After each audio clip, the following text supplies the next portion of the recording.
ತೋಟದಲ್ಲಿ ಎಲ್ಲಿ ಎಲ್ಲ ನೀರು ಹೋಗಿದೆ ಹೆಂಗೆ ರಾತ್ರಿ ದಿನ ಅಂತೇಳಿ ಚೆಕ್ ಮಾಡಬೇಕು. ಈ ಪೈಪು ಕನೆಕ್ಟ್ರ್ ನೀರಿನ ಹತ್ಲ ಹೋಗಿದೆ ಅಂತ ಚೆಕ್ ಮಾಡಬೇಕು. ನೋಡಿದೆ, ಯಾವುದು ಏನೂ ಆಗಿಲ್ಲ. ನಂತರ ಪಕ್ಕಕ್ಕೆ ಬಂದರೆ ಇದು ನಮ್ಮದು ಸ್ವಲ್ಪ ದಿಬ್ಬದ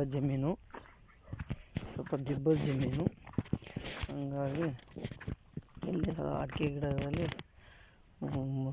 ಅಡಿಕೆ ಸಾಲಿನ ಮಧ್ಯ ಎರಡು ಸಾಲು ಟೊಮೊಟೊ ಗಿಡಗಳನ್ನ ಹಾಕಿದ್ದೀನಿ. ಇದು ಸಾಗುವಂಥ ಟೊಮೊಟೊ. ಇದ್ರ ಪಕ್ಕಕ್ಕೆ ಬಂದರೆ ಇದು ನನ್ನ ಟ್ಯಾಕ್ಟ್ರಿ ಜಾಂಡಿ ಟ್ಯಾಕ್ಟ್ರಿ. ಇದು ದಿಬ್ಬ ಹತ್ತಕ್ಕೆ ಮುಂದುಗಡೆ ಆರುತ್ತೆ ಅಂಥೇಳಿ ಇದಕ್ಕೆ ಮುಂದುಗಡೆ ಒಂದು ಮಣ್ಣಿನ ಚೀಲ ತುಂಬಿ ಇಕ್ಕಿ ದಿಬ್ಬ ಹತ್ತಕ್ಕೆ ಸಹಾಯ ಆಗಲಿ ಅಂಥೇಳಿ ಇಟ್ಟಿದ್ದೀನಿ. ಇದೇ ಪಕ್ಕಕ್ಕೆ ಬಂದರೆ ಇಲ್ಲೂ ಅಡಿಕೆ ಗಿಡಕ್ಕೆ ಟೊಮಟೊ ಗಿಡ ಹಾಕಿದ್ದೀನಿ, ಒಂದೆರಡು ಲೈನು. ಇದರಲ್ಲಿ ಅಡಿಕೆ ಗಿಡಕ್ಕೆ ಸ್ವಲ್ಪ ಒಂದು 100 ಗಿಡಕ್ಕೆ ಮಣ್ಣು ಹಾಕಿದ್ದೀನಿ.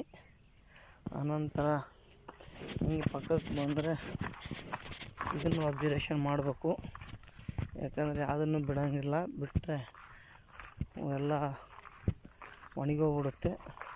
ಅಟ್ಲೀಸ್ಟ್ ಕೆಲಸ ಮಾಡಿದರೆ ಅಬ್ಸರ್ವೇಷನ್ ಮಾಡಿದ್ರೆ ಏನು ಮಾಡಬೇಕು ನಾಳೆ ಅಂತ ಗೊತ್ತಾಗುತ್ತೆ. ಇದಕ್ಕೂ ಕಳೆನಾಶಕ ಹೊಡೆದಿದ್ದೀನಿ. ಇದು 3 ಬಾರಿ 4 ಬಾರಿ ಹಾಳುಗಳು ಬಿಟ್ಟು ಕ್ಲೀನ್ ಮಾಡಿಸಿದ್ದೆ, ಆದರೂ ಅವಾಯ್ಡ್ ಮಾಡೋಕ್ಕಾಗಲಿಲ್ಲ. ಈಗ ಕಳೆನಾಶಕ ಹೊಡೆದಿದ್ದೀನಿ, ಎಲ್ಲ ಒಣಗಕ್ಕೆ ಬಂದಿದೆ. ಮತ್ತು ಇದರ ಪಕ್ಕಕ್ಕೆ ಮತ್ತೆ ಬಂದರೆ ಇಲ್ಲಿ ಈ ತೋಟದಲ್ಲಿ ಇದಕ್ಕೂ ಸ್ವಲ್ಪ ಆಗಲೇ ತರಕೆ ಚಿಗುರಕ್ಕೆ ಬಂದಿದೆ. ಇದಕ್ಕೆ ಕಳೆನಾಶಕ ಹೊಡಿಬೇಕು. ಹೊಡಿಲಿಲ್ಲ ಅಂದರೆ ಅಡಿಕೆ ಬೆಳವಣಿಗೆ ಆಗೋಲ್ಲ. ಇದೆಲ್ಲ ಬೇರಿಗೆ ಎಲ್ಲ ಸಿಗಾಕೊಂಡು ತೊಡ್ರಾಕೊಂಡು ಗಿಡನ ಬೆಳವಣಿಗೆ ಮಾಡೋಕ್ಕೆ ಬಿಡೋಲ್ಲ. ಇದಕ್ಕೂ ಕಳೆನಾಶಕ ಹೊಡೆದು ಇದನ್ನು ಕಳೆನಾಶಕ ಹೊಡೆದು ಪುಡಿ ಹಂಗೆ ಮಾಡಬೇಕು, ಗಿಡ ಚೆನ್ನಾಗಾಗುತ್ತೆ.